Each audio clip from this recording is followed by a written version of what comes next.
Okay, so you're running Google Ads and you're like, why aren't they working? Mine never work.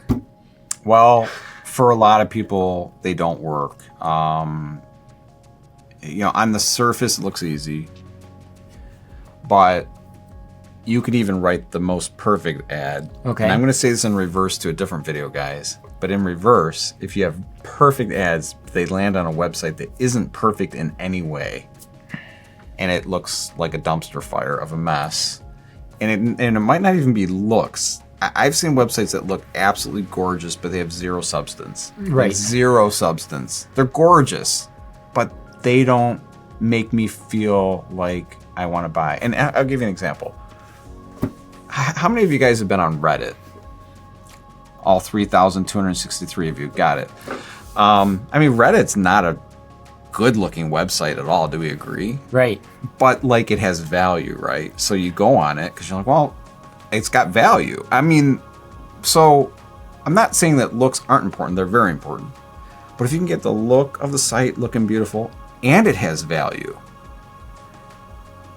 that's one of the reasons why your ads would start to work. I think that's very important, Dan, is I think that people think that if I throw enough money at this and I have enough budget, ads are going to get me leads, etc. But it just hit me that ads just get you to the top of the page. Yes, correct. And you're buying your way to the top. Yeah. Typically, you might have to buy your way to the top because somebody's bigger, badder, better than you are. Yeah.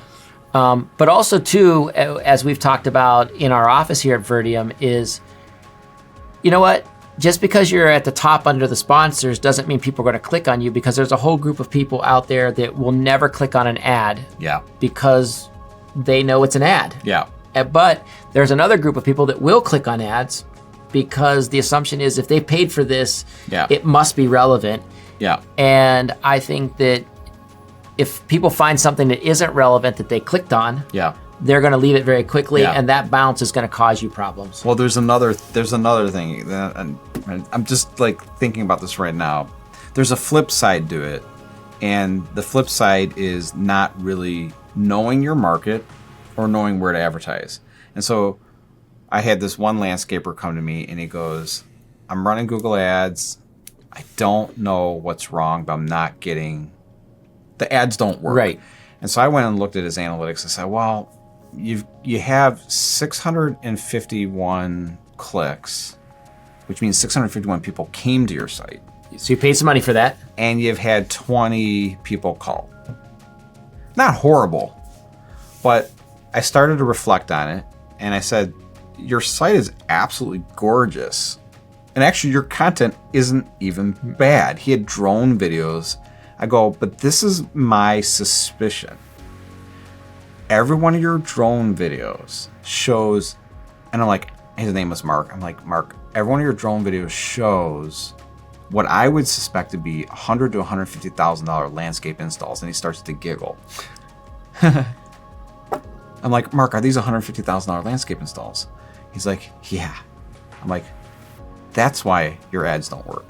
Because to find somebody that's going to spend $150,000 on a landscape install versus $20,000 is a very big difference in it. So he had most of the formula correct, but the question mark becomes, should he even be running ads to get the $150,000 install? I don't, and I can't say I can answer that question here, but what I suggested to him was that he finds the $20,000 product that he can sell ads to get them to the $150,000. So even though the formulas were right, there's sometimes there's still pieces to be understood. Gaps, right? And $150,000 install is a big gap from a $20,000 landscape refresh. Right. I always define it like this. There's a triangle, right? So when the cost is low, the triangle is wide, meaning the market's wide.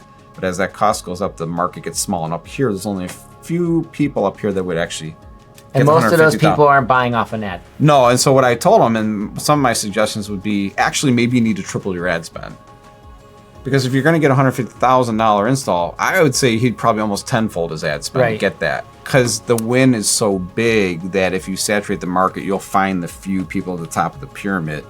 But once again, there's just so much in this. Each situation's different, is what you're saying. It's so different that unless you know what to look for, and I'm going to give you the answer to this one. You've heard this in a couple of our other videos, and Mike loves this. This all has to be metric driven. The only way that I can get to the answer is by looking at the metrics and measuring the data. Yeah, that's it. Emotions really don't play in making decisions. Because if I wasn't measuring the metrics, I wouldn't have seen the 650 some odd people and 20 calls. And so that tells me that you're getting a ton of people on the ads, just not the right people. Hopefully that helps.